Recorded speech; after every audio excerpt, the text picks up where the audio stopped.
Segundo libro de Crónicas, capítulo 32, versículos del 1 al 8.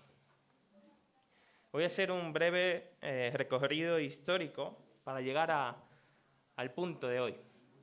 No sé cuántos recordaréis el año 2008. ¿Os vienen buenos recuerdos a la memoria? En 2008 llegué yo a España, pero también llegó una crisis mundial. Una crisis que la verdad es que afectó a toda la población mundial, podemos decir, y que normalmente se calcula que estuvo hasta el año 2012, al menos aquí en España. Estuvimos en crisis desde el año 2008 hasta el 2012.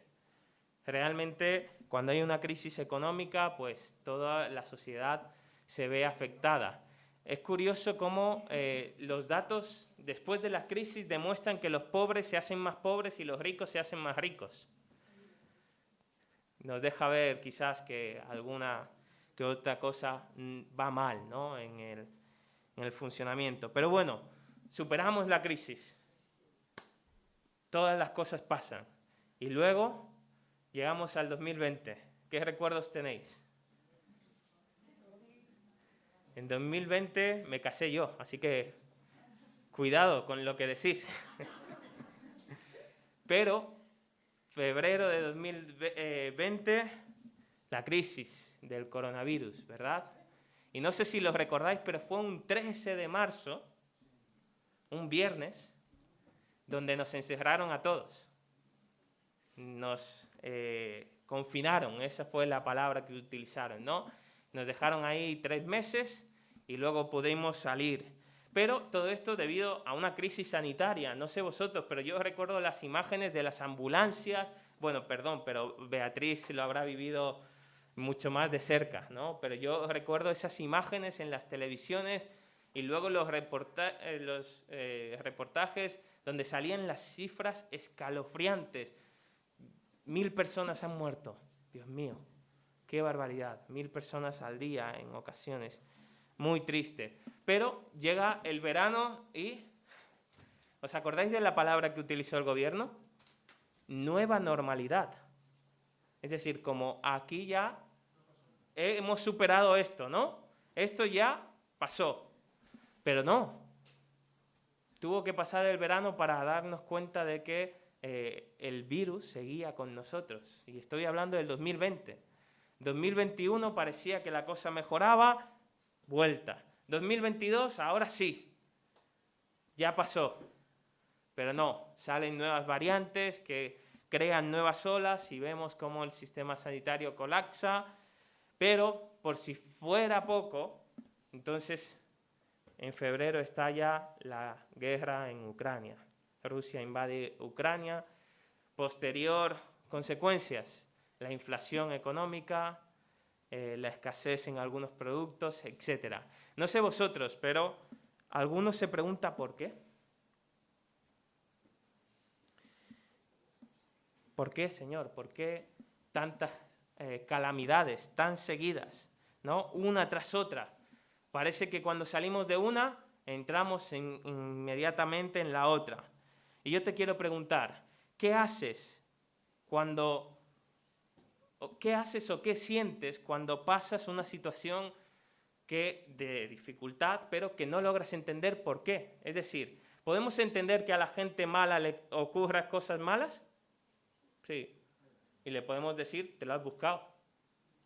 Pero, ¿qué pasa cuando a la gente buena le pasa cosas malas? No lo entendemos. No entiendo por qué estoy atravesando esta situación. Por ejemplo, cuando un familiar cercano fallece. ¿Por qué? Cuando atravesamos una enfermedad incurable que causa un dolor insostenible. ¿Por qué? Cuando perdemos nuestro empleo. ¿Por qué? Cuando hay problemas y dificultades dentro del matrimonio, dentro de la pareja, hay una separación. ¿Por qué? Y como esta podría mencionar muchísimas más situaciones que nos llevarían a la misma pregunta. ¿Por qué? Y no sé si os habéis fijado, pero esa pregunta va dirigida a Dios. ¿Por qué, Señor? ¿Por qué permites que yo, como un hijo tuyo, pase por estas situaciones tan difíciles? Bueno, si tú en esta mañana o en alguna ocasión de tu vida te has sentido así, esta predicación es para ti. La idea es que a través de la historia del rey Ezequías y la situación que se describe en el capítulo 32 del segundo libro de Crónicas, podamos aprender a cómo afrontar esas situaciones difíciles, cómo afrontar esas situaciones que nos traen esa pregunta de por qué nos suceden estas cosas, cómo afrontar estas situaciones. Lee conmigo estos 8 versículos. Por cierto, el nombre de Ezequías, el rey que se menciona en esta historia, significa Jehová fortalece. Y creo que esta historia nos puede ayudar a cómo aprender a fortalecernos en Dios en medio de nuestras dificultades. Dice así la palabra del Señor. Después de estas cosas y de esta fidelidad, vino Sennacherib, rey de los asirios, e invadió Judá y acampó contra las ciudades fortificadas, con la intención de conquistarlas. Viendo pues Ezequías la venida de Sennacherib y su intención de combatir a Jerusalén, tuvo consejo con sus príncipes y con sus hombres valientes para cegar las fuentes de agua que estaban fuera de la ciudad, y ellos le apoyaron. Entonces se reunió mucho pueblo y cegaron todas las fuentes y el arroyo que corría a través del territorio, diciendo: ¿por qué han de hallar los reyes de Asiria muchas aguas cuando vengan? Después, con ánimo resuelto, edificó Ezequías todos los muros caídos e hizo alzar las torres y otro muro por fuera. Fortificó además a Milo en la ciudad de David y también hizo muchas espadas y escudos. Y puso capitanes de guerra sobre el pueblo y los hizo reunir en la plaza de la puerta de la ciudad, y habló al corazón de ellos diciendo: esforzaos y animaos, no temáis, ni tengáis miedo del rey de Asiria, ni de toda la multitud que con él viene, porque más hay con nosotros que con él. Con él está el brazo de carne, mas con nosotros está Jehová nuestro Dios para ayudarnos y pelear nuestras batallas. Y el pueblo tuvo confianza en las palabras de Ezequías, rey de Judá. Acabamos de leer segundo de Crónicas, capítulo 32, versículos 1 al 8. Bien, hermanos, ¿cómo afrontamos esas dificultades que vienen a nuestras vidas? Porque te digo algo, si no estás pasando una dificultad en esta mañana, tranquilo, la vas a pasar. La vas a pasar tarde o temprano. Así que, ¿cómo afrontamos esas dificultades cuando vengan? Dice el versículo 1, después de estas cosas y de esta fidelidad. Ahora, ¿a qué se refiere el cronista cuando dice esta fidelidad que ha tenido el rey Ezequías? Bueno, no sé cuántos de vosotros conocéis la historia de este hombre, pero la resumo brevemente. Ezequías fue hijo de Acaz, uno de los muchos reyes malos del reino del sur, de Judá. Cuando él toma el trono, la herencia que le deja a su padre es un reino que está subyugado a la potencia extranjera, es decir, a Asiria, que le paga tributo y que por otro lado espiritualmente está totalmente desviado. Ellos sirven a la idolatría. Así que esa es la herencia que se encuentra. Por un lado, una espiritualidad totalmente desviada, porque eran idólatras, y por otro lado, a nivel político estaban subyugados, esclavizados, vamos a decirlo, por el pueblo asirio. Así que cuando Ezequías empieza a reinar, ¿qué es lo que sucede? Según se nos dice en segundo de Crónicas, capítulo 29, él hace una renovación espiritual. Fijaos que empieza por lo espiritual, no por lo político, económico, social, etc. Por lo espiritual, por el corazón. Él hace 3 medidas a nivel espiritual. La primera es destruir los ídolos, sacar la basura, sacar todo aquello que estaba contaminando al pueblo. Lo segundo es restablecer el servicio del templo, capítulo 29. Ahí él nombra levitas y sacerdotes para los servicios religiosos, capítulo 31. Y finalmente también restablece la fiesta de la Pascua, la fiesta más importante para el pueblo judío porque era el recordatorio de que Dios, ¿escucháis esto? De que Dios los había liberado, no los ídolos. Por lo tanto, la Pascua es importante. De esta manera Él restaura la espiritualidad que el pueblo había perdido. Lo segundo es una medida política. Él decide dejar de pagar el tributo a los asirios. Es decir, se rebela. Dice, no te pago más. Y eso trae como consecuencia que el rey de Asiria entonces intente invadirlo. Ahora, podemos deducir a través de esas medidas que Ezequías fue un rey bueno y justo. De hecho, en el segundo libro de Reyes, capítulo 18, versículos 5 y 7, fijaos cómo se describe a Ezequías. Dice, en Jehová Dios de Israel puso su esperanza, ni después ni antes de él hubo otro como él entre todos los reyes de Judá, porque siguió a Jehová y no se apartó de él, sino que guardó los mandamientos que Jehová prescribió a Moisés. Y atención a esto, y Jehová estaba con él y a donde quiera que salía prosperaba, y dice, él se rebeló contra el rey de Asiria y no lo sirvió. Es decir, Ezequías es un rey bueno, es un rey ejemplar, es alguien fiel. Pero, ¿os acordáis lo que dice nuestro pasaje? Versículo 1. Después de toda esta fidelidad, es decir, después de todo lo bueno que hizo Ezequías, entonces viene el rey de Asiria, ataca al país porque invade a Judá y acampa contra las ciudades fortificadas con la intención de conquistarlas. Os tengo una mala noticia. Y es que Isaías 36, versículo 1, dice, va a decir lo mismo, porque es un pasaje paralelo. Dice, aconteció en el año 14 del rey Ezequías que Senaquerib, rey de Asiria, subió contra las ciudades fortificadas de Judá y las tomó. Es decir, que Senaquerib, este rey asiria, no solamente invade el país, sino que también lo conquista. Y la pregunta entonces es, ¿os imagináis a Ezequías en el palacio? El palacio normalmente estaba en la parte más alta de la ciudad. Entonces, si estamos en Jerusalén, imaginaos que Ezequías está en lo más alto de la ciudad y él ve la explanada y ve cómo viene un ejército contra él.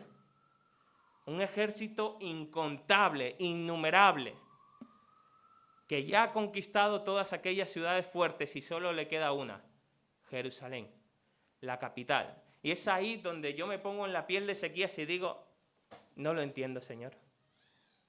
¿Cómo es posible que yo, que he hecho tantas cosas buenas por tu pueblo, ahora tú permitas que este rey pagano venga y conquiste a tu pueblo?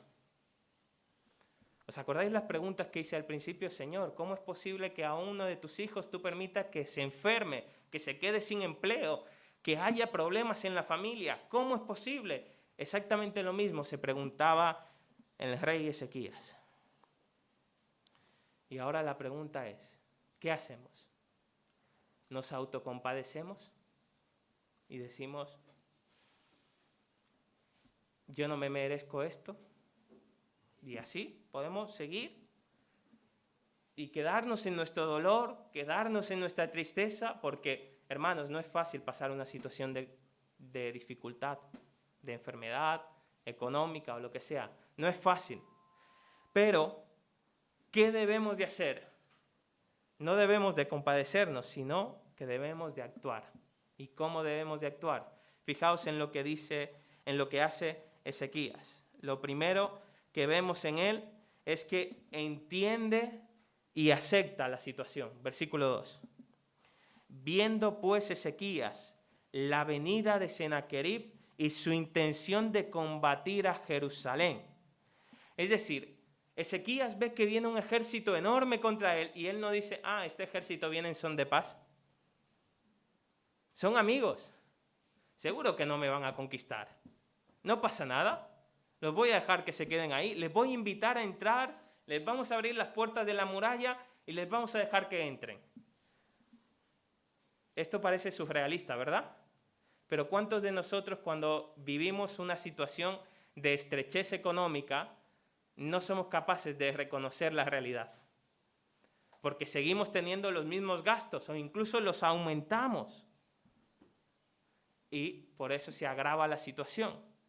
¿O cuántos de nosotros cuando afrontamos una enfermedad que nos recomienda, mira, cuídate de comer, de no comer mucha grasa, no comer mucho azúcar, decimos, no pasa nada, un poquito?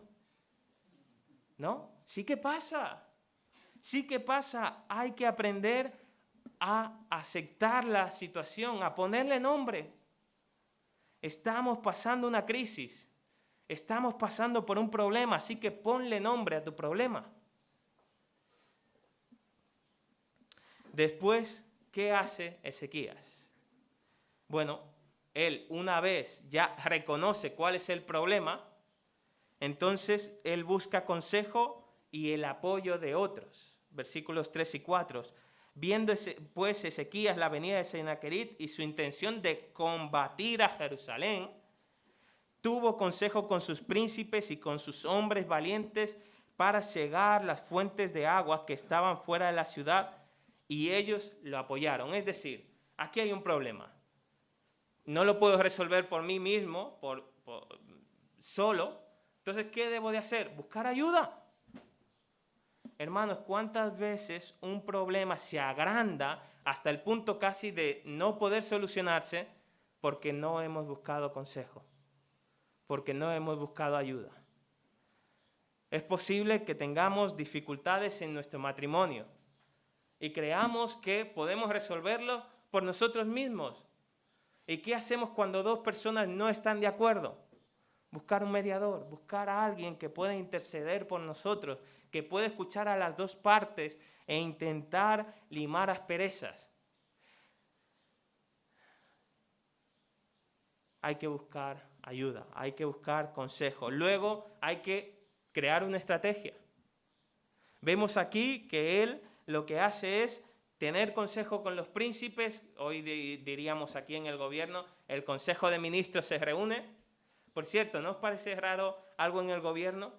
Y es que todo lo que dice la oposición siempre es malo. Parece que la oposición nunca tiene ideas buenas, y no hablo de este gobierno, hablo de todos los gobiernos. Hay veces que están debatiendo y nunca aceptan las ideas del otro. ¿Sabes por qué? Porque aunque sean buenas y reconocen que la idea del otro es bueno, el otro gana votos. Para no perder votos prefieren hacer decisiones erróneas. Pero nosotros no seamos así.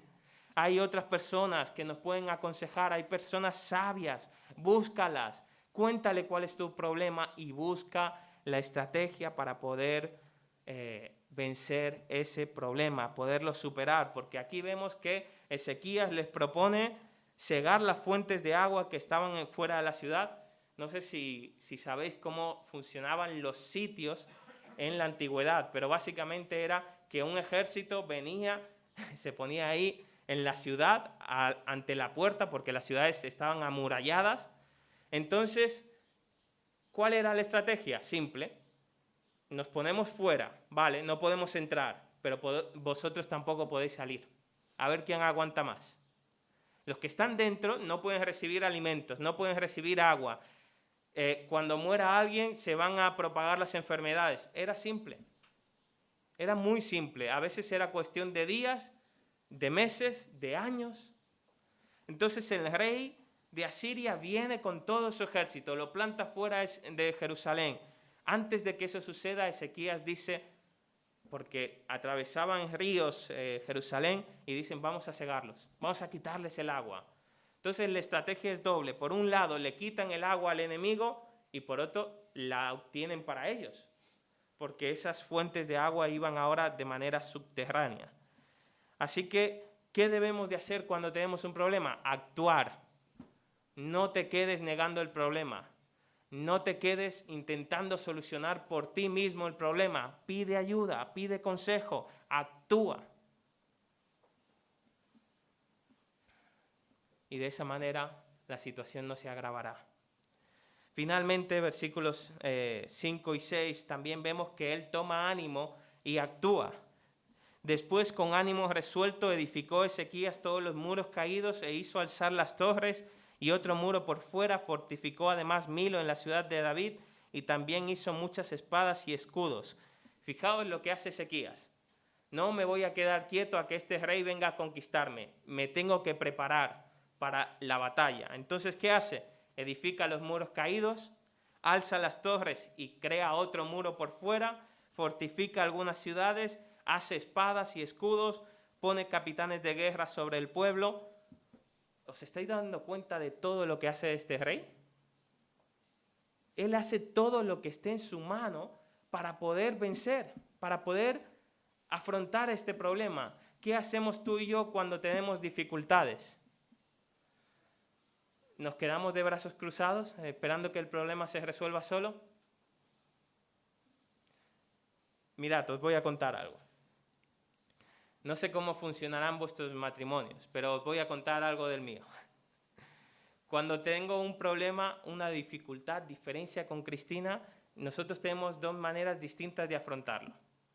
Por un lado, yo soy de, mira, ahora mismo no tengo cabeza para hablar, vamos a esperar. Ella es todo lo contrario. Ella es, vamos a resolverlo ahora. ¿Os pasa alguno?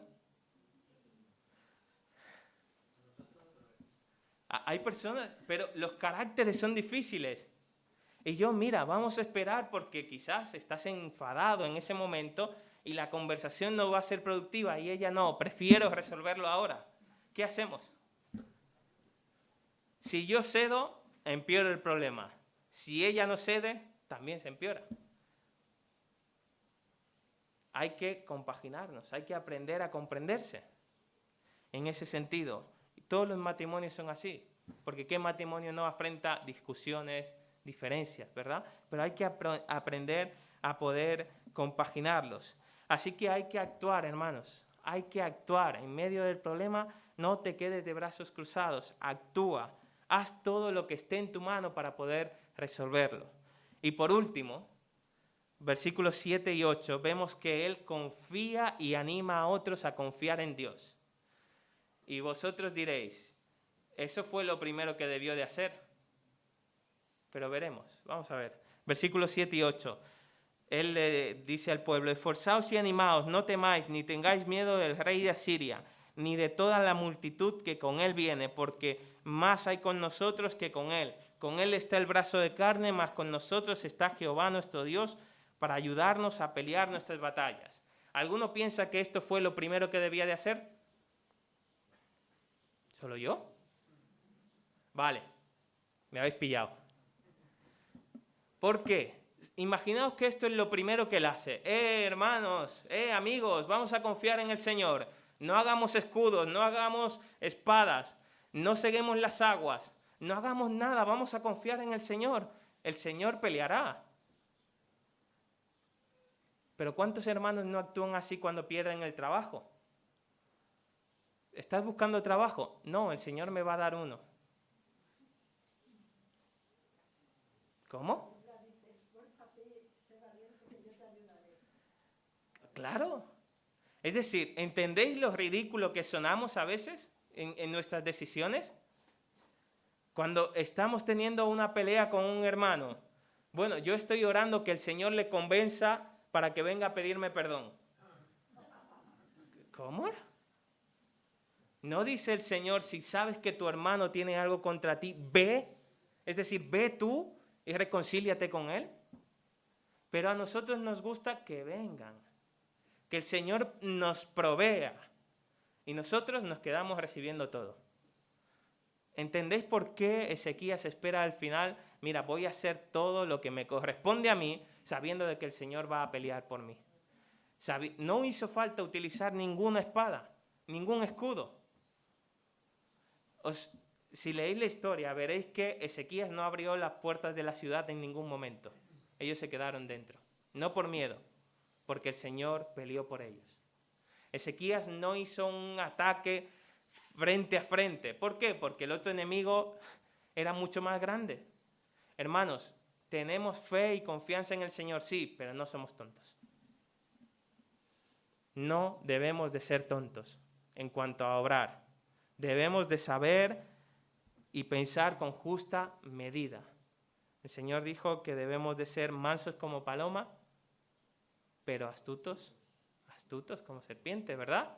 Es decir, hay que tener un equilibrio ahí entre una y otra. No lo dejes todo al Señor, pero tampoco lo hagas tú todo. Tampoco creas que con tus estrategias vas a poder vencer. Ezequías es claro, muestra su confianza, porque más hay con nosotros que con él. Y el Señor obró. Fijaos en los versículos finales de este capítulo, versículos 20 y 23. ¿Qué hace el Señor? Dice, mas el rey Ezequías y el profeta Isaías, hijo de Amós, oraron por esto y clamaron al cielo, y Jehová envió un ángel, el cual destruyó a todo valiente y esforzado, y a los jefes y capitanes en el campamento del rey de Asiria. Este se volvió por tanto avergonzado a su tierra, y entrando en el templo de su Dios, allí lo mataron a espada sus propios hijos. Así salvó Jehová a Ezequías y a los moradores de Jerusalén de las manos de Sennacherib, rey de Asiria, y de las manos de todos, y les dio reposo por todos lados, y muchos trajeron a Jerusalén ofrenda a Jehová, y ricos presentes a Ezequías, rey de Judá, y fue muy engrandecido delante de todas las naciones por esto.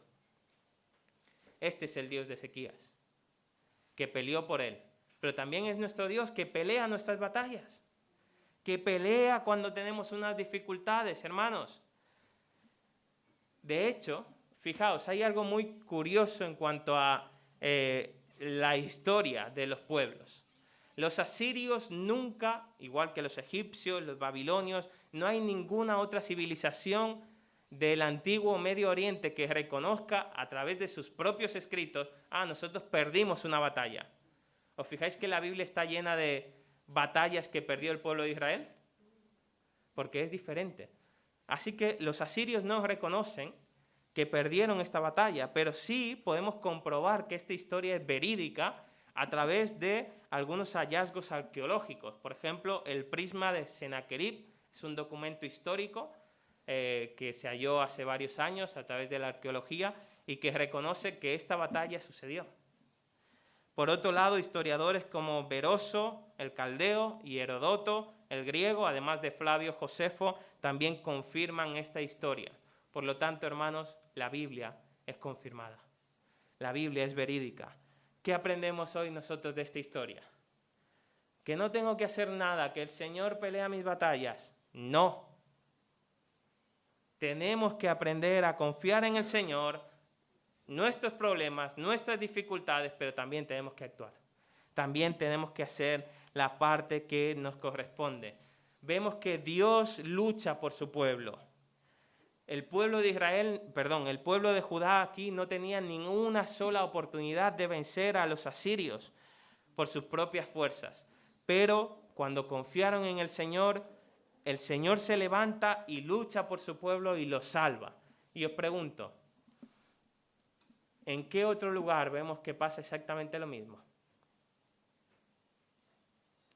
En la cruz del Calvario. Porque en la cruz del Calvario vemos que hay un pueblo que es salvado, que ese pueblo no se podía salvar por sí mismo. La Biblia nos habla de que todos los seres humanos estamos destituidos de la gloria de Dios. A causa de nuestro pecado merecemos un castigo, la muerte, la separación de Dios. Porque la paga del pecado es la muerte, nos dice Romanos. Es como una guerra que no podíamos ganar, no podíamos vencer por nuestras propias fuerzas. Pero sin embargo, Dios, por su gran amor con que nos amó, vino y nos salvó. Él lucha por su pueblo. Él salva a su pueblo de sus pecados al entregarse en la cruz del Calvario, tomando nuestro lugar y dándonos la victoria. ¿Te das cuenta de que si no fuera porque Dios nos salvó, tú y yo no estaríamos aquí? Igual que el pueblo de Judá se debió de dar cuenta de que si Dios no hubiese vencido por ellos, ellos nunca hubiesen podido vencer. Así que Dios lucha nuestras batallas. No estamos solos en medio de nuestras dificultades. Dios está con nosotros. Dios nos fortalece, Dios nos da sabiduría, pero haz lo que te toca. Busca consejo, actúa y confía en el Señor.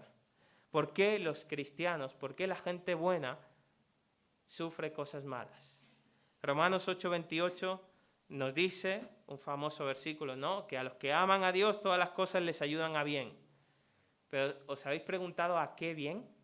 Es decir, ¿cuál es el propósito? ¿Cuál es ese bien al cual nos ayudan las dificultades? Bueno, el versículo 29 te responde, porque dice, porque a los que antes conoció también los predestinó, y atención, para que fuesen hechos conforme a la imagen de su Hijo.